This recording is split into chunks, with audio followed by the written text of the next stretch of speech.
ہمیں بٹھا رہے ہیں, ہائے ہمیں لے کے جا رہے ہیں. یہ تو بیچارے وہ کنا ہیں, ان کو بھی بٹھا رہے ہیں. جی آپ جائے رکھیں میڈم, جائے رکھیں. کیا یہ گاڑیاں آ چکی ہیں, لگتا ہے آپ لوگوں کا ہمیں استقبال لے کے جانا ہے, کس کو لے کے جانا ہے؟ یہاں سے کوئی وہ وی آئی پی پروٹوکول گزرنا ہے, اچھا. ڈیلیگیشن. اچھا میڈم, یہ کیا نیکسٹ اسٹریٹجی کیا ہے, کیا لائے مل ہے آپ لوگوں کا؟ پرامن احتجاج جب تک یہ ملک ٹھیک نہیں ہوگا. سمپل. تو اڈیالہ کے باہر بھی جانے کا پلان ہے آپ لوگوں کا؟ اگر آرڈر ملا تو جائیں گے, خان کا آرڈر آیا تو جائیں گے. خان صاحب نے ابھی تک آرڈر نہیں دیا. نہیں, میں خود ان سے ملی ہوں, انہوں نے کہا ہے وکیلوں کو نکالو 3 ہفتے پہلے. لیکن علیمہ صاحبہ نے کہا تھا گنڈاپور صاحب کو کہ خان صاحب کبھی بھی آپ لوگوں کو آرڈر نہیں کریں گے, وہ کبھی بھی نہیں کہیں گے آئے نکلیں. صحیح فرما رہی تھی کہ میں نے علیمہ آپا کو خود بولا کہ میرا حلقہ نکلنا چاہتا ہے, ڈیٹ ہمیں دے کے تھی, بس تھوڑے دن کی بات ہے. تو کس چیز کا انتظار کر رہے ہیں آپ لوگ؟ آئی تھنک خان کا اشارہ ہوگا. پشتو میں کہتے ہیں نا, خانہ اشارہ کا و بیائے تماشا کا وا. اچھا, پھر تماشا کریں گے لوگ. ایبسلیوٹلی.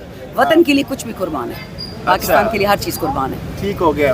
تو گرمی نہیں لگ رہی, بہت تپتی ہوئی دھوپ ہے. پاکستان تپتی دھوپ برداشت کر رہا ہے, ہم بھی کر لیں گے, ایسے کیا بڑی بات ہے. کہ آج ایک مرتبہ پھر چیف جسٹس آف پاکستان کی عدالت کے سامنے کھڑی ہیں, کیا فریاد لے کر آئی ہیں؟ کوئی فریاد نہیں ہے, حق مانگنے آئے ہیں. ہمارا حق ہے.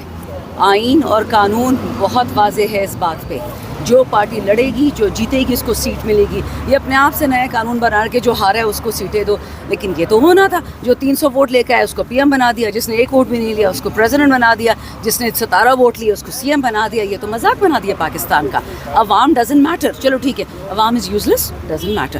ہم سے ٹیکس لینا چھوڑ دیں, فری کی نوکریاں کریں, تنخواہیں مت لیں, ہم آپ کی عبادت کریں گے.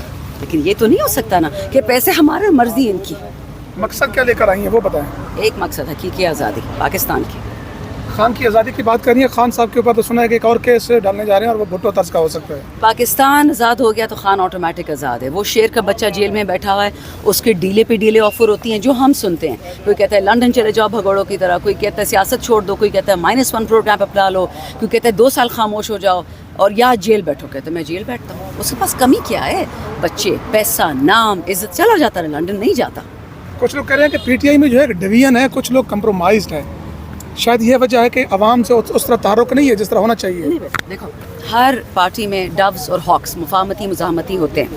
ہمارا جو ینگر کراؤڈ ہے, ینگر تو نہیں کہوں گی, وہ چاہتے ہیں مزاحمت کے, خان کو فوراً نکالو. ہمارے عوام والے کہہ رہے آپ نے ووٹ اسی لیا تھا کہ خان کو نکالنا ہے. جب خان جیل میں پڑا ہے, آپ لوگ کیوں ڈیسک بجا رہے ہیں اسمبلی میں؟ بات تو ان کی بھی ٹھیک ہے. یہی بات صاحبزادہ حامد رضا نے کتنے مہینے پہلے کہی تھی کہ اگر ہم خان کو جیل سے نکالنے میں ناکامیاب ہے تو ہم 5 سال اسمبلی کمیٹی کھیلیں گے. Not possible. میڈم, جو پیچھے عمارت ہے اس پر آپ حق اپنا لینے آئے ہیں, تو کیا امید ہے حق مل جائے گا؟ عمارت سے کوئی امید نہیں, اپنے رب سے امید ہے. یہ لوگ کہتے تھے کہ خان ختم ہو گیا, خان کو کوئی ٹکٹ لینے والا نہیں ہوگا. ایک ٹکٹ 27 لوگ تھے, نام دے رہے تھے اپنا. 8 فروری کو کون نکلے گا؟ پورا پاکستان نکلا الحمدللہ. وہ لوگ جو میرے ووٹرز نہیں بھی تھے, انہیں کا بھی مجھے ووٹ پڑا ہے. پھر 9 فروری کو انہوں نے پرانی چیٹنگ کر لی, بٹ ڈزنٹ میٹر. دیکھیں, ایمان اور سجدہ صرف رب میں ہے.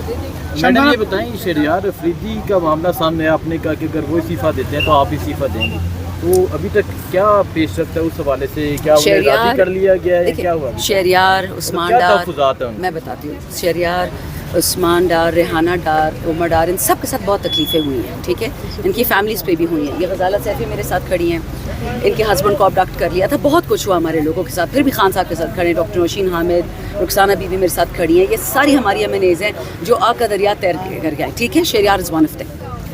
اب جب پارٹی میں کوئی ایشو ہوگا, کیونکہ وہ کور کمیٹی کا حصہ ہے, میں نہیں ہوں, اور اس کو اس سے ڈس ایگریمنٹ ہوگا, وہ تو بولے گا. ہم تو اس پرائم منسٹر کی پیداوار ہیں کہ جب اسد عمر کو ایز فائنانس منسٹر خان صاحب نے ہٹایا تھا, ہم خان صاحب سے لڑے تھے. ہمیں حق ہے بولنے کا, ہم ڈیموکریسی ہیں. ہم ان موروثی خاندانوں کی طرح نہیں ہیں کہ ہم جوتے پالش کریں. ہمیں حق ہے بولنے کا, ڈس ایگری کرنے کا. اگر ہم خان سے کر سکتے ہیں تو کور کمیٹی اور پولیٹیکل کمیٹی کے ساتھ کیوں نہیں کر سکتے؟ جہاں تک استعفے کی بات ہے, وہ تو میں شہریار کو پریشرائز کر رہی تھی کہ اگر تم نے ریزائن کیا, میں تمہاری سگی منہ بولی بہن ہوں, تم جاؤ گے میں بھی جاؤں گی. اتنے میں شہریار کو وہ شیر افضل مروت کود پڑے کہ میں بھی جاتا ہوں. عمر ڈار آ گیا, ریحانہ ڈار آئی, سب نے ان کو ڈرایا. And at the same time اتنے سارے ایوان میں آپ لوگ عمران خان کی رہائی کے اوپر بات کریں. شہریار افریدی اپنے دکھڑے سنائے, اپنے غم سنائے. بہت سارے لوگ جس طرح آپ کریں کہ آگ کا دریا عبور کر کے گزرے ہیں, تو اس وقت اس طرح کا امپریشن دینا نہیں کہ جیسے آپ کے ساتھ بہت بڑا ظلم ہوا ہے. ظلم تو ہوا ہے جو عورتوں کے ساتھ ہوا ہے, بے گناہ غیر سیاسی عورتوں کے ساتھ, اس میں تو کوئی شک نہیں ہے. ٹھیک ہے, لیکن مجھے آپ یہ بات بتائیں کہ آپ میری ماں کو، میری بہن کو، ان کی بہوؤں کو، ان کی بیٹیوں کو، ان کو خاوند کو اٹھائیں گے، ہم بات بھی نہیں کریں گے، ہم چپ کر جائیں. خان صاحب تو جیل میں بیٹھا ہے، وہ تو کمپلین کر نہیں سکتا، وہ کمپلین کرنے والا ہے بھی نہیں. کل ایک خاتون نے ذرا آبجیکشن کیا کہ اسد کیسر نے خواتین کی چوڑیوں کی بات کیوں کی. اسد کیسر نے صرف یہ بولا کہ اگر میرے صوبے پہ پھر دہشت گردوں نے اٹیک کیا تو ہم نے بھی چوڑیاں نہیں پہنی. تو اس پہ وہ ناراض ہوگی، ویمن کارڈ کھیلنے لگی. میں نے جواب دیا کہ آپ نے تو چوڑیاں اتارنے کی بات کی، ہمارے تو دوپٹے اتارے، ہماری عورتوں کے کپڑے اتارے ہیں، اس کا کون ازالہ کرے گا؟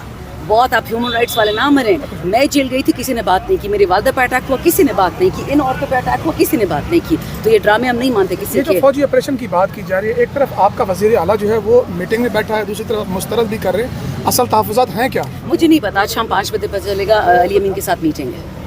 نہیں تو آپ لوگ مخالفت تو کر دیے نا ایوان میں آپ لوگ. مخالفت نہیں، ہمیں بتائیں کہ آپریشن کہاں ہو رہا ہے، کس صوبے میں، سویلینس کے لیے کیا انتظامات کیے ہیں. زہر کھانے کے پیسے نہیں ہیں تو لڑنے کے پیسے کہاں سے آگے، ہتھیار کے پیسے کہاں سے آگے.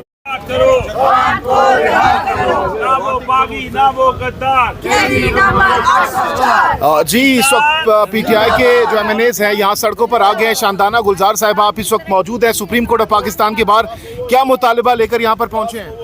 ایک مطالبہ ہے، پاکستان کو حقیقی آزادی دے، عمران خان کو فری کریں. ہمارے لوگوں کو آپ یہی نشان دے دیتے جو بطور انڈیپینڈنٹ ہمیں دیے تھے، لیکن ہمارے ناموں کے ساتھ پی ٹی آئی نہیں رکھا گیا، اور یہ سب کچھ کیا تھا الیکشن کمیشن آف پاکستان نے. سو اسی لیے ہم ان کے خلاف اس کورٹ میں آئے، اور مجھے پوری امید ہے آئین کی اسپرٹ یہ کہتی ہے کہ ڈیموکریسی کی پروٹیکشن یہ کہتی ہے پروپورشن آف ریپرزینٹیشن کا رول آپ اوور رول نہیں کر سکتے. آپ یہ نہیں کر سکتے کہ کسی پارٹی کو 1 سیٹ جنرل الیکشن میں ملے اور آپ اس کو 4 ریزرو سیٹس دے دیں. میں یہاں یہ بھی بتاتی چلوں، میں ایک سابقہ ممبر نیشنل اسمبلی اور فارم 45 پہ اپنے حلقے سے جیتی ہوئی ہوں. ایک ممبر نیشنل اسمبلی جو ریزرو سیٹ پہ الیکٹ ہو کے جائے، یا ایک پروونشل اسمبلی کا ممبر خاتون ریزرو سیٹ پہ جائے، اس کا الیکشن، اس کا اسمبلی میں برابر کا رول بھی ہوتا ہے، برابر کا ووٹ ہوتا ہے.